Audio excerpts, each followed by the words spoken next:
Yeah. Do you feel like the hostility you get?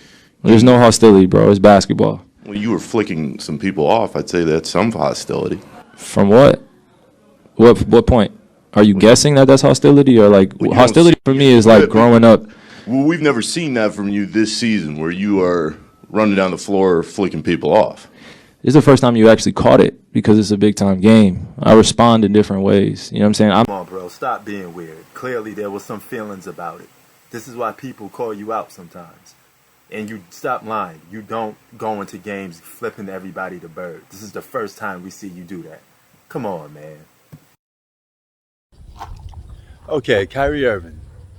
You may be Showtime. You may be one of the best scorers in the league. You're elite at that.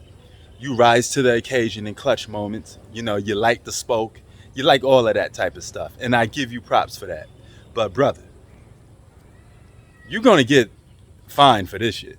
You can't be going in games giving people the bird, flipping the bird.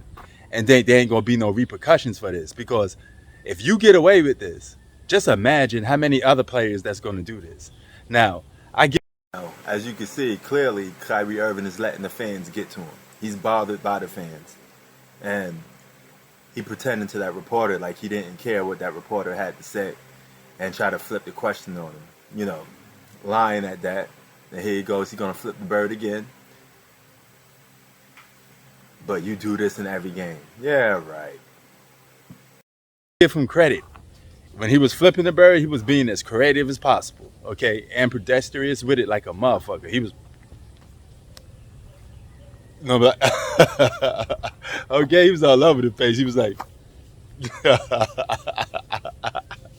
I give him props for that, but you can't get away with something like that, man. There's going to be repercussions for that. I won't be surprised if the NBA fines Kyrie Irving because, dog, getting booed in the opposite arena for a team you played for, of course they're going to boo you. What you think they're going to give you cheers? All right? There's guys that did a lot for franchises, left the franchise, went to the opposite arena. They got cheered first, but when the game started, they got booed. Okay? So that comes with the package of being a great player in any sport. Okay? If you play for the opposite team, people are going to boo you.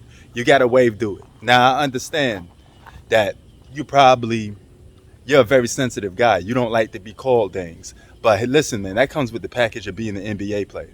You know, me personally, I don't have a problem with it because I like that type of spoke. I come from a hard-nosed school, a hard-knock type of era.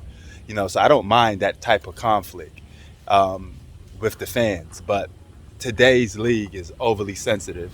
So I wouldn't be surprised if he actually gets fined for this. And I wouldn't be surprised if a lot of other players follow suit and actually copy this.